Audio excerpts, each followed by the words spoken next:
Hello students, this is Neelam. Dear students, आज की video में हम कवर करने वाले हैं क्लास 9 से हमारा चैप्टर सेकंड है constitutional design. So dear students, जो हमारा चैप्टर है उसमें हम कॉन्स्टिट्यूशन के बारे में पढ़ रहे हैं कि एक कंट्री के लिए कॉन्स्टिट्यूशन क्यों ज़रूरी होता है, कॉन्स्टिट्यूशन बनाने में क्या बातें, कौन कौन सी बातें बहुत इम्पोर्टेंस रखती हैं, कॉन्स्टिट्यूशन कैसे प्रिपेयर होता है, किसी कंट्री के लिए मेनली जो डेमोक्रेटिक कंट्री होती है उनके लिए कॉन्स्टिट्यूशन की क्या वैल्यू है। तो इन सब के बारे में हम इस चैप्टर में इंक्लूड कर रहे हैं। तो यहाँ पर हमने केस स्टडी देखी साउथ अफ्रीका की। ओके, साउथ अफ्रीका में क्या था कि वहाँ पर अपार्थाइड सिस्टम काफ़ी चला हुआ था। ब्लैक और वाइट स्किन के अलग अलग लोग थे और जो वाइट स्किन के लोग थे उनके ऊपर ज़्यादा फोकस किया जाता था। उनको हर चीज़ क्वालिटी के साथ प्रोवाइड की जाती थी, चाहे वो कोई भी पब्लिक फैसिलिटी हो। लेकिन जो ब्लैक स्किन वाले पर्सन होते थे उनके साथ बहुत ज़्यादा डिस्क्रिमिनेशन किया जाता था। उनको कंट्री में ऐसे रहना पड़ता था जैसे वो गुलाम हो। ओके, और उस टाइम साउथ अफ्रीका पर यूरोपियंस का कंट्रोल था। यूरोप ने साउथ अफ्रीका पर कंट्रोल कर रखा था, जिसकी वजह से वाइट पर्सन जो थे उनको ज़्यादा बेटर माना जाता था और ब्लैक पर्सन जो थे उनको बिल्कुल लोअर लेवल पर माना जाता था। तो वहाँ पर जो डिस्क्रिमिनेशन चला हुआ था कलर के अकॉर्डिंग, स्किन की कलर के अकॉर्डिंग, तो उस डिस्क्रिमिनेशन को ख़त्म करने के लिए, उस अपार्थाइड सिस्टम को ख़त्म करने के लिए काफ़ी ज़्यादा मूवमेंट्स वहाँ पर चले हुए थे, आंदोलन चले, जिसकी वजह से काफ़ी लोगों ने आंदोलन किए अपने अधिकारों के लिए, अपने राइट्स के लिए, इक्वलिटी के लिए हमेशा प्रयास किया। और इसी में एक इम्पोर्टेंट एक फेमस पर्सन का नाम आता है हमारे पास, नेल्सन मंडेला जी के बारे में। ओके, तो नेल्सन मंडेला भी एक ब्लैक स्किन के पर्सन थे। इन्होंने भी वहाँ पर साउथ अफ्रीका में जो काले और गोरों के बीच में जो अपार्थाइड सिस्टम चला हुआ था उसको ख़त्म करने के लिए फोकस किया, क्योंकि वहाँ की जो गवर्नमेंट थी वो भी ओनली ऑन जो वाइट स्किन वाले पर्सन होते थे, जो वाइट पर्सन थे, उन्हीं के ऊपर ही फोकस करती थी। बाकी जो ब्लैक पर्सन है या जो फॉरेन कंट्री से कोई लोग आकर रह रहे हैं, वो क्या सोच रही है क्या नहीं, इस बारे में वो उनको कोई फ़र्क नहीं पड़ता था। वो सिर्फ और सिर्फ वाइट लोगों के बारे में, जिनकी स्किन वाइट होती थी, ओनली ऑन उन्हीं के बारे में सोचती थी। तो इस डिस्क्रिमिनेशन को ख़त्म करने के लिए नेल्सन मंडेला जी ने भी अपना रोल प्ले किया था। आंदोलन या मूवमेंट जो चल रहे थे उनमें पार्टिसिपेट किया, अफ्रीकन नेशनल कांग्रेस के मेंबर बने। ओके, लीडर बने अफ्रीकन नेशनल कांग्रेस के। जो पार्टी क्या थी, जो ऑर्गेनाइजेशन था, एक ऑर्गेनाइजेशन था साउथ अफ्रीका का। तो वहाँ पर ये ऑर्गेनाइजेशन जो ब्लैक और वाइट में डिफ्रेंसिएशन चल रहे थे उनको ख़त्म करने के लिए ये पार्टी सामने आई थी और इसी के लीडर बने थे नेल्सन मंडेला।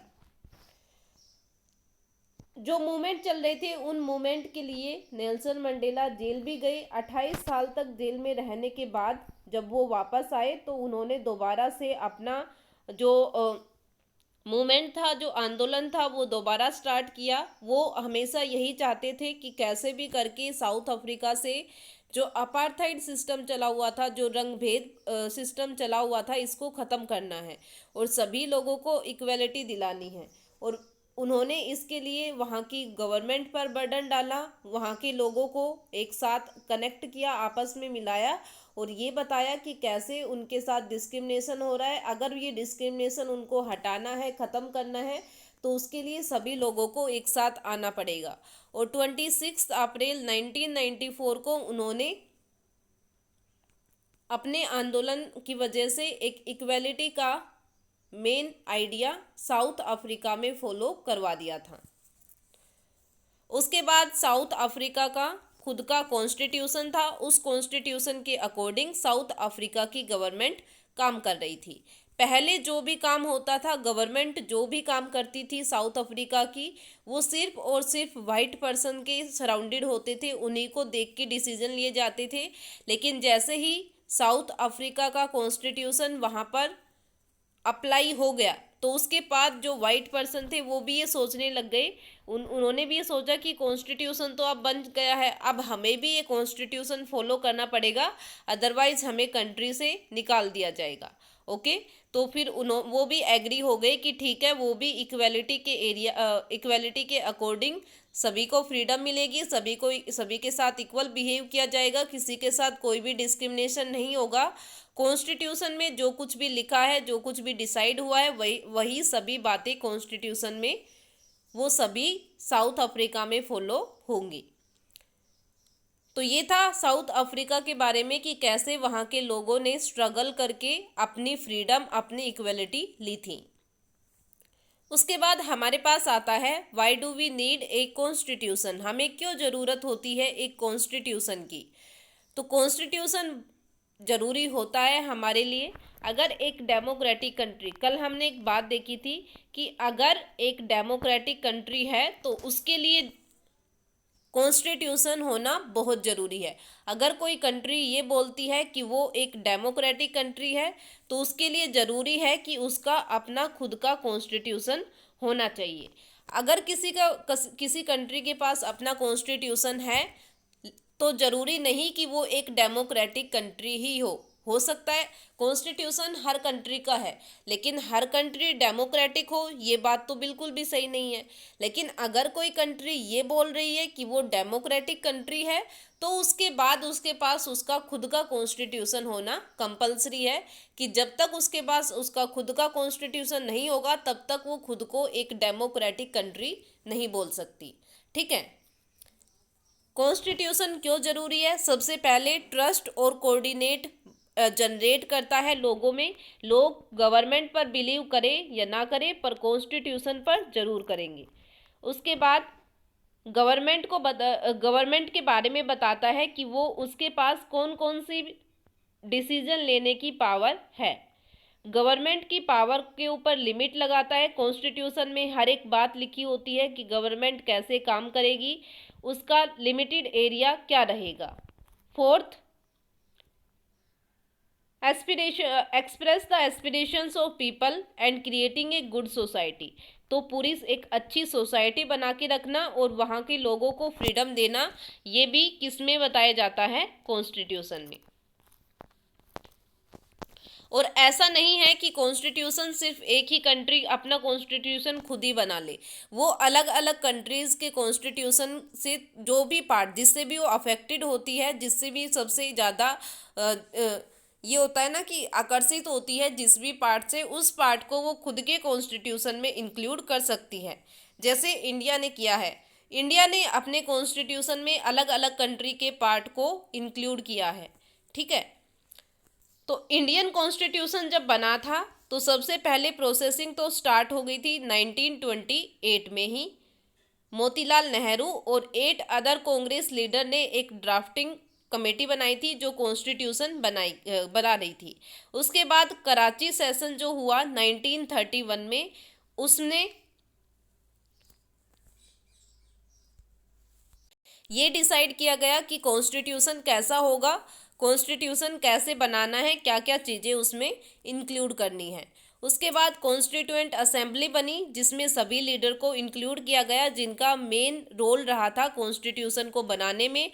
उसमें हर एक बात जो भी कॉन्स्टिट्यूशन से रिलेटेड है, एक डेमोक्रेटिक कंट्री में होनी चाहिए, वो हर बात उसमें इंक्लूड की गई।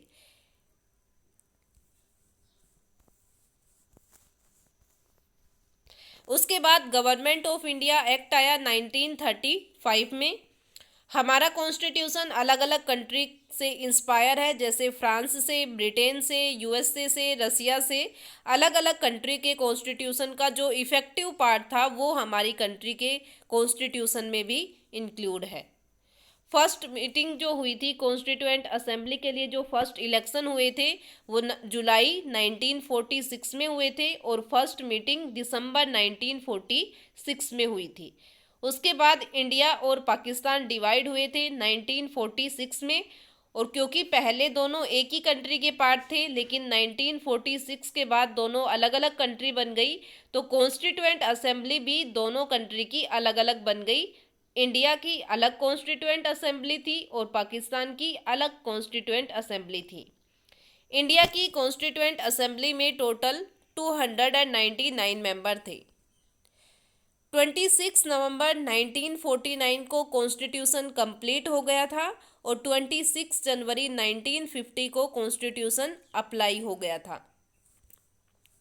और इस दिन को 26 जनवरी को हर साल रिपब्लिक डे सेलिब्रेट किया जाता है। जो ड्राफ्टिंग कमेटी बनी थी कॉन्स्टिट्यूशन की, उसके चेयरमैन, उसको जो चेयर कर रहे थे, chaired by the doctor BR Ambedkar. ठीक है, तो जो हमारी कॉन्स्टिट्यूएंट असेंबली थी, जो ड्राफ्टिंग कमेटी बनी थी, उस ड्राफ्टिंग कमेटी के उसके चेयरमैन कौन थे? Doctor BR Ambedkar. और कॉन्स्टिट्यूशन बनने में लगभग 3 साल लग गए थे। उसके बाद हमारे पास आता है guiding values of the Indian constitution. तो यहाँ पर हम अलग अलग लीडर जिन्होंने कॉन्स्टिट्यूशन बनाने में इम्पोर्टेंट रोल प्ले किया था, उनकी फिलोसफी के बारे में देख रहे हैं। वो क्या सोचते थे कॉन्स्टिट्यूशन को लेके, वो एक कैसा कॉन्स्टिट्यूशन चाहते थे इंडिया के लिए। ओके, तो देखो हमारे पास यहाँ पर साइड में अलग अलग फोटोग्राफ्स दे रखी है, अलग अलग पर्सन के नेम दे रखे हैं जिन्होंने कॉन्स्टिट्यूशन को बनाने में, जो कॉन्स्टिट्यूशन की कॉन्स्टिट्यूएंट असेंबली थी उसमें काफ़ी इम्पोर्टेंट रोल प्ले किया था। ठीक है, इसलिए वो कॉन्स्टिट्यूएंट असेंबली के मेंबर बने थे। तो उन्हीं की फिलोसफी, वो क्या सोचते थे, कैसा कॉन्स्टिट्यूशन बनाना चाहते थे, तो उसके बारे में यहाँ पर बताया गया है। इनके नाम के नीचे जो भी पर्सन है उनकी पहले फ़ोटोज़ हैं, फिर उसके बाद उनके नेम, उनका ईयर, और उसके बाद कॉन्स्टिट्यूएंट असेंबली से रिलेटेड उनका क्या पार्ट रहा था। तो इसके बारे में यहाँ पर हमें इंफॉर्मेशन दी गई है। और इन लोगों की फिलोसफी, ये क्या सोचते थे, कॉन्स्टिट्यूशन में क्या होना चाहिए, कौन कौन सी बातें इंक्लूड करनी है, वो सब इन्होंने सब कुछ देख के और उसके बाद कॉन्स्टिट्यूशन बनाया था। यहाँ पर बात हुई है महात्मा गांधी की। महात्मा गांधी की फ़ोटो इनमें नहीं है। तो क्यों नहीं है? क्योंकि वो कॉन्स्टिट्यूएंट असेंबली के मेंबर नहीं थे। तो महात्मा गांधी जो थे वो कॉन्स्टिट्यूएंट असेंबली के मेंबर नहीं थे। उसके बाद यहाँ पर डॉक्टर BR अम्बेडकर के बारे में बताया है कि जो इक्वेलिटी का पार्ट था, कि सभी को इक्वेलिटी का राइट देना है। तो ये जो इक्वेलिटी थी वो किसने, ये जो आइडिया था वो किसका था? डॉक्टर BR अम्बेडकर जी का। वो चाहते थे कि इंडिया में जितने भी सिटीजन हैं उन सभी को इक्वलिटी का राइट मिलना चाहिए, सभी को फ्रीडम का राइट मिलना चाहिए। तो कॉन्स्टिट्यूशन में जो राइट टू इक्वलिटी आया है उसका आइडिया किसने दिया था? डॉक्टर BR अम्बेडकर ने। नेक्स्ट हमारे पास यहाँ पर फिलोसफी ऑफ द कॉन्स्टिट्यूशन का टॉपिक आता है, एक इम्पोर्टेंट। इसमें क्या था कि इंडियन कॉन्स्टिट्यूशन की एक प्रीमेबल बनाई गई। प्रीमेबल का मतलब होता है जैसे हमारी बुक्स होती है और बुक्स में हमें एक फर्स्ट पेज पर ये बताया होता है कि बुक्स में कौन कौन से चैप्टर है, किस किस नंबर पेज पर है, तो पूरा कंटेंट हमें दे रखा होता है। तो बिल्कुल ऐसे ही एक प्रीमेबल इंडियन कॉन्स्टिट्यूशन की भी बनाई गई, जिसमें इंडियन कॉन्स्टिट्यूशन में क्या क्या बातें इंक्लूड की गई है, इंस्टीट्यूशन में क्या क्या, कॉन्स्टिट्यूशन में क्या क्या बातें शामिल की गई है, कौन कौन सी मेन बातें हैं, तो उनके बारे में एक ओवरव्यू, मतलब उनका जो पूरी समरी, एक समराइज करके एक पार्ट बना दिया गया जिसको कॉन्स्टिट्यूशन की प्रीमेबल बोलते हैं। और ये जो आइडिया था वो अमेरिकन मॉडल से इंस्पायर होके लिया गया। अमेरिका का जो कॉन्स्टिट्यूशन था उसकी प्रीमेबल पहले बनी हुई थी। तो प्रीमेबल का जो आइडिया था वो अमेरिकन कॉन्स्टिट्यूशन से लिया गया है कि जो हमारा कॉन्स्टिट्यूशन है उसके अंदर हमने क्या क्या मेन बातें डाली है, ताकि लोगों को पूरा कॉन्स्टिट्यूशन पढ़ना पड़े और कॉन्स्टिट्यूशन की प्रीमेबल से ही उनको ये आइडिया हो जाए कि कॉन्स्टिट्यूशन में क्या क्या इंक्लूड किया गया है। ओके, जैसे हमारे पास होता है ना, बुक का कंटेंट हम पढ़ लेते हैं और हमें ये पता चल जाता है कि बुक्स में क्या क्या चैप्टर है। तो बिल्कुल same as it is Indian constitution की प्रीमेबल है, जिसमें इंडियन कॉन्स्टिट्यूशन में क्या क्या बातें इंक्लूड की गई है वो सब कुछ प्रीमेबल में बताई गई है। तो ये हमारे पास यहाँ पर प्रीमेबल ऑफ इंडिया दे रखी है, इंडिया की प्रीमेबल दे रखी है। उसमें हम देखते हैं कि क्या है ये प्रीमेबल। आपको मोस्टली जो सभी जो एनसीईआरटी बुक्स होती है उनमें आप जो फर्स्ट सेकंड पेज होता है स्टार्टिंग में, वहाँ पर हर जगह आपको ये प्रीमेबल मिल जाएगी। हमारी प्रीमेबल में, इंडियन कॉन्स्टिट्यूशन की प्रीमेबल में क्या क्या बातें लिखी हुई है कि हमारे कॉन्स्टिट्यूशन में कौन कौन सी बातें हैं, तो उसके बारे में हम देखते हैं। इंडियन कॉन्स्टिट्यूशन की जो प्रीमेबल है वो है, we the people of India having solemnly resolved to constitute India into a sovereign, socialist, secular, democratic republic, and to secure of all its citizens justice, social, economic, and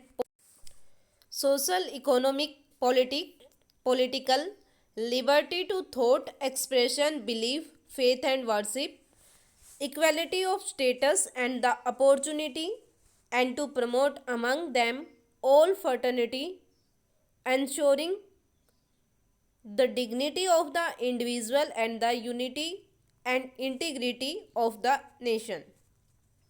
In our Constituent Assembly, this 26th day of November 1949, do humbly adopt, enact, and give to ourselves this constitution, ourself this constitution। तो ये हमारी India की preamble है जिसमें हमारे पास अलग अलग main part दे रखे हैं। और इस प्रीमेबल के देखो चारों तरफ आपको जो वर्ड्स यहाँ पर येलो कलर में दे रखे हैं, हाईलाइट करके दे रखे हैं, इन वर्ड का मीनिंग बता रखा है कि ये इनके मीनिंग क्या क्या है। ओके, तो जैसे हम देखते हैं we the people of India, इसका मतलब क्या है? The constitution has been draw up and enacted by the people through their representative and not handed down to them by a king or any outside power. मतलब कि हम India के लोग हैं और हमारा पूरा राइट है कि हम अपने रिप्रेजेंटेटिव को इलेक्ट करेंगे और वो गवर्नमेंट बनाएंगे। कोई किंग या कोई आउटसाइड पावर गवर्नमेंट में काम नहीं करेगी। Sovereign people have supreme right to make decision on internal as well as external matter. मतलब जो सुप्रीम पावर होगी वो कंट्री के लोगों के पास होगी। कोई बाहर का पर्सन आकर गवर्नमेंट को ये नहीं बताएगा कि उसे क्या करना है क्या नहीं करना है। कंट्री के लोग डिसाइड करेंगे कि उनके लिए क्या डिसीजन सही है और क्या गलत है। Second, socialist. सोशलिस्ट मतलब एक ऐसी सोसाइटी बना के रखना जहां पर सभी को इक्वलिटी मिले। सेक्युलर एक ऐसी कंट्री जहां पर सभी लोगों को अपना रिलीजन, अपने बिलीफ, अपने प्रैक्टिसेस फॉलो करने की पूरी फ्रीडम होगी। डेमोक्रेटिक, डेमोक्रेटिक कंट्री एक ऐसी कंट्री होगी, एक ऐसी फॉर्म ऑफ गवर्नमेंट होगी जहां पर गवर्नमेंट को कौन इलेक्ट करेगा? उस कंट्री के पीपल इलेक्ट करेंगे। ओके, उसके बाद हमारे पास आता है रिपब्लिक। रिपब्लिक क्या होगा कि जो कोई भी कंट्री होगी उस कंट्री का हेड एक इलेक्टेड पर्सन होगा, ना कि कोई हेरेडिटरी पर्सन। जो भी हेड होगा उसको उस कंट्री के लोग इलेक्ट करेंगे, ना कि कोई राजा या रानी। जस्टिस हर पर्सन के साथ उनकी कास्ट, रिलीजन, जेंडर, इसके अकॉर्डिंग कोई इनइक्वलिटी होती है तो उनको न्याय मिलेगा, जस्टिस दिया जाएगा, चाहे वो कोई भी ग्रुप हो। लिबर्टी किसी के ऊपर कोई भी रिस्ट्रिक्शन, अनरीजनेबल रिस्ट्रिक्शन नहीं होगी। हर पर्सन अपने थॉट्स को, अपने व्यूज़ को एक्सप्रेस करने के लिए फ्री होगा। इक्वलिटी हर पर्सन को इक्वलिटी दी जाएगी, किसी के साथ किसी भी टाइप का कोई डिस्क्रिमिनेशन नहीं होगा। फ्रेटर्निटी कंट्री के जितने भी लोग होंगे सभी के साथ ऐसे बिहेव होगा कि वो सभी एक ही फैमिली के मेंबर है, कोई बाहर से नहीं आ रहा है। ओके, तो ये हमारी कंट्री का कॉन्स्टिट्यूशन, इंडियन कॉन्स्टिट्यूशन की प्रीमेबल है जो हमें बताती है कि पूरे कॉन्स्टिट्यूशन में कौन कौन सी बातें इंक्लूड की गई हैं। नेक्स्ट टॉपिक आता है हमारा इंस्टीट्यूशनल डिज़ाइन के बारे में। तो इंस्टीट्यूशनल डिज़ाइन में ये होगा कि जो कॉन्स्टिट्यूशन है वो हमें हर बात बताएगा, गवर्नमेंट कैसे काम करेगी, गवर्नमेंट के पास कितनी पावर होगी, गवर्नमेंट को इलेक्ट कैसे किया जाएगा, जो सिटीजन्स होंगे उनको कौन कौन से राइट्स मिलेंगे। तो इंडियन कॉन्स्टिट्यूशन की हर इम्पोर्टेंट बात हमें पता है, जो हमें अभी उसकी प्रीमेबल में देखी कि वहाँ के सिटीजन के राइट्स, वहाँ के गवर्नमेंट के पावर, गवर्नमेंट की पावर पर लिमिटेशंस, डेमोक्रेटिक जो कंट्री होती है उसमें क्या उसकी सभी मेन फीचर्स, ये सभी हमारे कॉन्स्टिट्यूशन में डिस्क्राइब है। तो ये था हमारा चैप्टर जिसमें हमने इंडियन कॉन्स्टिट्यूशन के बारे में, कॉन्स्टिट्यूशनल डिज़ाइन के बारे में देखा। ओके, तो हमारे पास देखो, हमने देखा था अलग अलग पर्सन के अलग अलग रोल रहे हैं। तो इन पर्सन के बारे में हम देखेंगे, इनके बारे में पढ़ेंगे, और उसके बाद आज का जो मेन टॉपिक आपका रहने वाला है, जो इम्पोर्टेंट पॉइंट आपका रहने वाला है, उसमें कल में तो हमने लिख लिया था जो सरदार वल्लभ भाई पटेल है उनका क्या रोल रहा कॉन्स्टिट्यूशन को बनाने में। उसके बाद हमारे पास हमारा आज का टॉपिक आता है जो इम्पोर्टेंट टॉपिक है जिसके बारे में आपको लिखना है, तो वो है भीमराव अंबेडकर के बारे में। भीमराव अंबेडकर कौन थे और उनका क्या रोल रहा। उसके बाद सरोजनी नायडू जी के बारे में, सरोजनी नायडू कौन थी और उनका क्या रोल रहा इंडियन कॉन्स्टिट्यूशन को बनाने में। और साथ ही राजेंद्र प्रसाद के बारे में भी लिखेंगे, जो डॉक्टर राजेंद्र प्रसाद थे उनका क्या रोल रहा था इंडियन कॉन्स्टिट्यूशन में। ओके, तो आज के हमारा जो सबसे मेन इम्पोर्टेंट टॉपिक रहने वाला है, जो आपको अपनी फेयर नोटबुक में करना है, doctor Rajendra Prasad, doctor BR Ambedkar, Bhimrao Ambedkar और सरोजनी नायडू के बारे में। तो ये था हमारा टॉपिक जिसमें हमने कवर किया कॉन्स्टिट्यूशन डिजाइन से रिलेटेड हमारा टॉपिक। तो आई होप जो पार्ट हमने अपनी वीडियो के पार्ट में कवर किया है वो आपको अच्छे से समझ आ गया होगा। अगर इससे रिलेटेड कोई भी प्रॉब्लम है तो वो आप मेरे साथ शेयर कर सकते हो। Thank you.